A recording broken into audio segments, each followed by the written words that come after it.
완성형으로 출시됐다던 Z 폴드 5, 저희가 100시간 동안 사용해 보았는데요. 오늘은 써보지 않으면 절대 알 수 없는 장단점을 직접 사용해보고 느낀 그대로 솔직하게 알려드리겠습니다.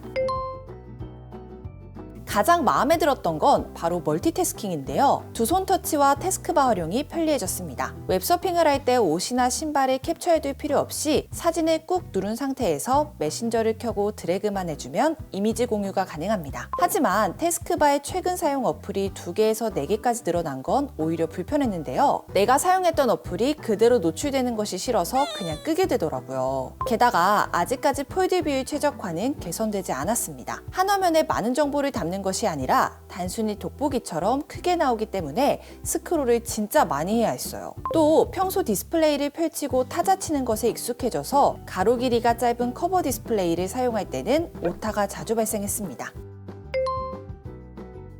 사실 폴더블의 가장 큰 문제는 필름입니다. 이게 접히는 폰이라 어쩔 수 없는 부분이라 하지만 이 필름 들뜨는 게 진짜 거슬립니다. 물론 아직 100시간밖에 사용해보진 않았지만 별다른 언급이 없는 거 보면 기존 시리즈와 동일할 수도 있을 것 같습니다. 이렇게 되면 필름을 삼성 서비스센터에 가서 주기적으로 교체해 주어야 합니다. 그런데 삼성 서비스센터는 평일 5시면 접수를 마감하고 토요일에는 필름 서비스를 안 하는 곳이 많아요. 이렇게 되면 필름 때문에 시간을 내서 가야 하는 건 이번 폴드5에서도 똑같은 겁니다. 그래도 카메라에서는 야간 모드와 손 떨림 방지 기능은 확실히 전작과 차이가 납니다. 걸으면서 브이로그 영상을 찍어도 흔들림 없이 안정된 영상을 찍을 수 있기 때문에 따로 보정할 필요가 없었죠. 하지만 전면 카메라로 셀카를 찍기에는 여전히 흐릿하게 나와서 후면 카메라로 찍을 수밖에 없었습니다.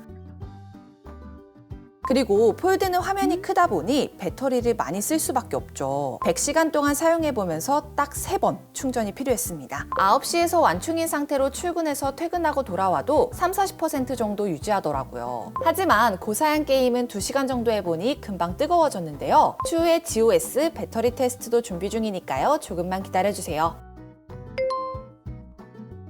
폴드5 케이스는 안쪽으로 S펜 수납이 가능해 훨씬 깔끔하고 그립감도 좋아졌습니다. 하지만 휴대폰을 바닥에 두고 사용할 때는 좌우 달그락거림은 여전했는데요. 전작에 비해 나아졌지만 아직까진 조용한 도서관이나 회의 시간에는 들고 사용해야 할 것 같습니다. 그리고 S펜은 전작에 비해 41% 짧고 얇아져 손에 닿는 그립감은 기존 펜보다 상대적으로 부족한 느낌이었어요. 메모를 자주 사용하시는 분이라면 기존 펜 그대로 사용하시거나 가까운 삼성 스토어에 들려 먼저 사용해보시는 것을 추천드립니다.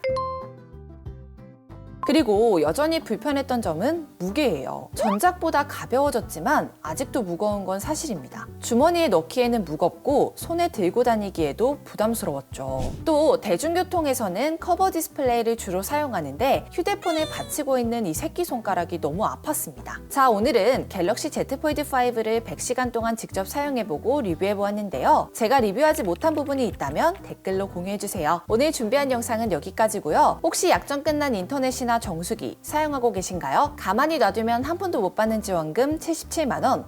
알뜰폰도 쓰던 번호 그대로 2만원대의 데이터 무제한을 약정 없이 사용할 수 있으니까요. 저희 아정당 1833-3504로 전화 한 통만 주시면 어떤 혜택 받을 수 있는지 알려드리겠습니다. 오늘 영상도 도움되셨다면 구독과 좋아요 꾹 눌러주시고요. 그럼 다음 영상에서 또 만나요. 안녕. 최대 현금, 최저요금 보장, 업계 최다 고객 후기.